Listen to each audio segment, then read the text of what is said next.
naturally. You follow what you feel inside. It's intuitive, you don't have to try. It comes naturally. From Green 960 in San Francisco, I'm Beth Greer, and this is Your Supernatural Life. My show is about taking natural living up a notch to supernatural living, and each week I interview top experts who show you ways to live a supernatural life. And as you've heard me say on the show before, we're living in a toxic soup of environmental toxins that we're exposed to in the everyday products in our homes. And this pervasive, invisible stuff can make us sick and tired. I got to tell a group of 7th graders at a presentation I gave at their school the other day that something like deodorant, for example, could affect their hormones. Well, these 13-year-olds are awash in hormones, and I got the sense that they didn't want anything messing with that. So the next day I got an email from one of the kids' moms, and here's what she said to me. "You've made my son much more aware of the crap he's putting on his body. I couldn't talk him out of this horrible deodorant his cousins use, but he listened to you. Thank you, thank you, thank you." So I was really pleased that I got through to this boy and hopefully to the rest of the kids in the class, because education is really powerful, and being aware of what goes in us, on us, and surrounds us, and choosing natural products can help us stay healthy. Well, my guest today is the doctor to see if you do get exposed to toxins and you're tired or in pain for prolonged periods or have chemical sensitivities and are looking to find the underlying cause of your problems. He's Michael Rosenbaum, MD, a pioneer in nutritional and environmental medicine and a leader in treating chronic fatigue and Lyme disease. Much of his practice is devoted to evaluating and treating hard-to-diagnose conditions and finding natural solutions to enhance immunity and restore energy and vitality. He's been practicing in Marin County for over 35 years and is the author of the books Super Supplements and Solving the Puzzle of Chronic Fatigue Syndrome. Welcome to Your Supernatural Life, Dr. Rosenbaum. Thank you. Good to be here. It's great to have you. Well, I understand that in the 1970s, the stress of your demanding medical practice caught up with you and put you in burnout mode, where you were physically exhausted and even normal mental processes sometimes seemed like an uphill battle. You then did something pretty radical for a medical doctor. You made changes in your diet and the supplements you took. And this was life-changing for you. So can you tell us what happened?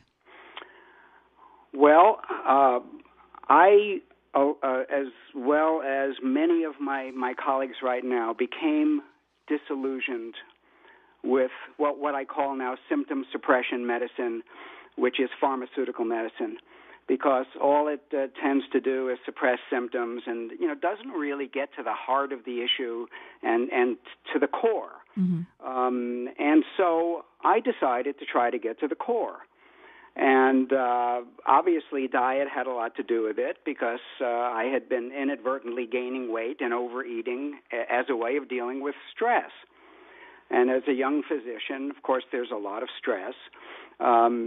So I read everything I could. And mind you, the field was in its infancy at the time.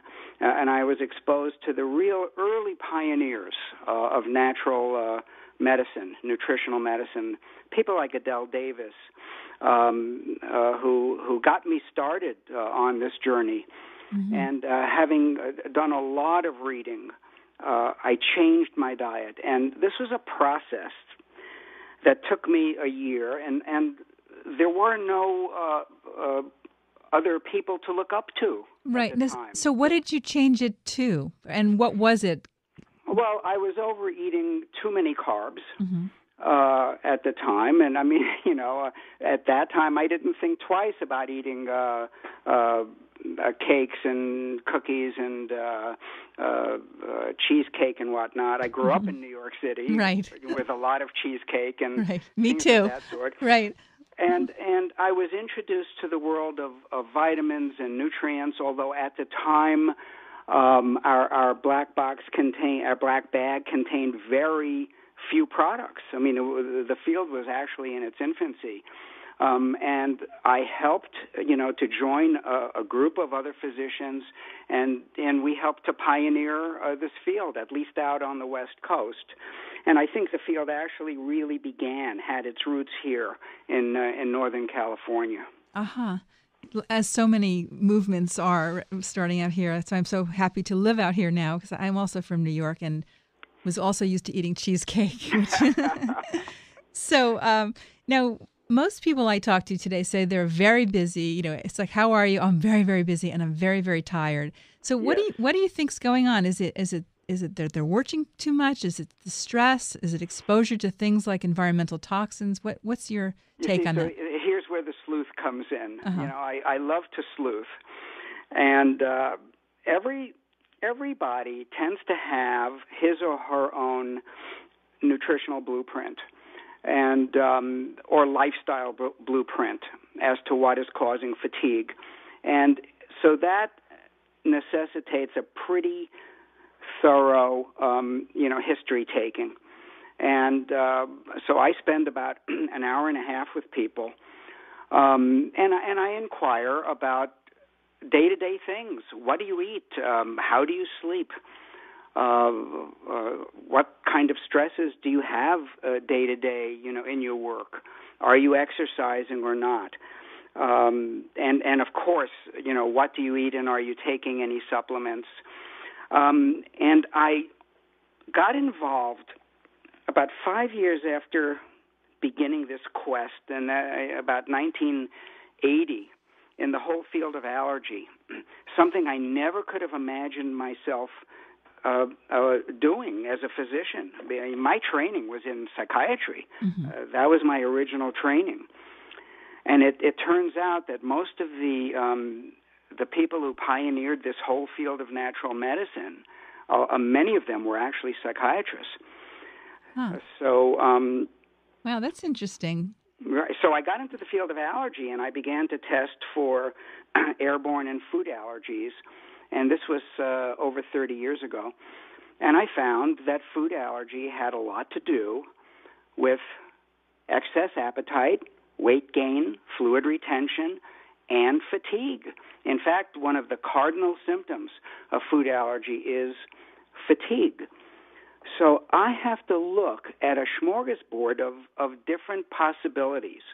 Is it hormonal? Is it a low thyroid issue? Is it a low adrenal issue caused by too much stress? Is it a toxin issue? Is there a chemical overload?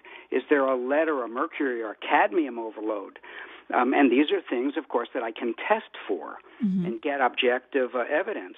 Is it a sleep disruption? And some people, in fact, it's surprising how many people think they're getting enough sleep when they're not, or they may be sleeping enough hours, but it's not good quality deep sleep. Or they're getting up in the middle of the night and they don't realize that disrupts their sleep. Oh, absolutely, and then they can't get back to sleep. And, of course, depression and exercise.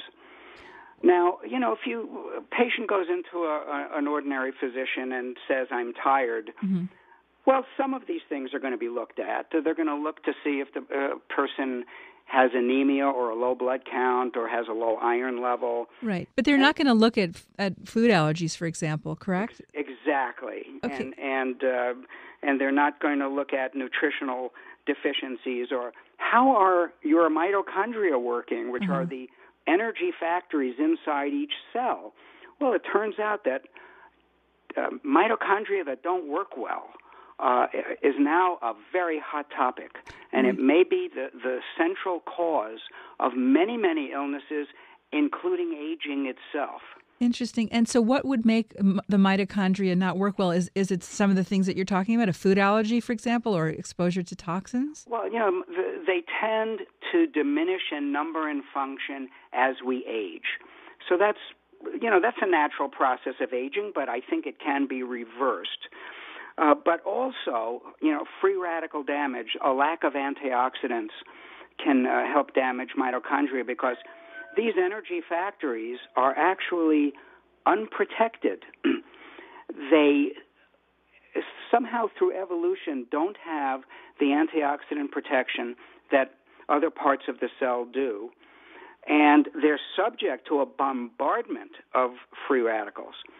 So taking a lot of antioxidant is one good way to help protect these energy factories as we get older. Genetically, some people have more antioxidant protection than others, and these people tend to live longer. Mm-hmm. In fact, a lot of centenarians, people who live into over 100 years of age, tend to have genetically better equipped genes as far as antioxidants go. But, even if we don't have the genes, we can arm ourselves with eating what I call a rainbow diet, all the blue and green and orange, yellow foods that are so rich in antioxidants. Right. I want to just get back to the food allergy issue because it's such, it seems to be so prevalent in our society right now, and I'm wondering what you think is the root cause of most food allergies. Some food allergy, I believe, is genetic, but a lot of food sensitivity may be caused by a disruption of the integrity of the lining of the intestinal tract, and this allows food that is perhaps not fully yet digested to sneak its way into the bloodstream.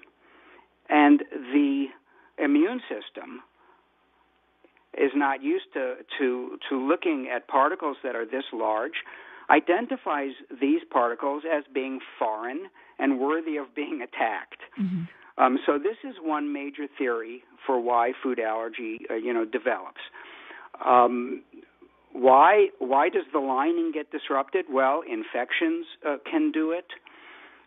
Medicines can do it. Aspirin is a marvelous example of this.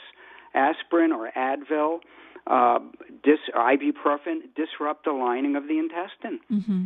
Well, we're going to take a short break, and we come back. Let's talk a little bit about how you help people to restore their gut lining, and I also want to talk about supplements. Sure. So we'll be right back.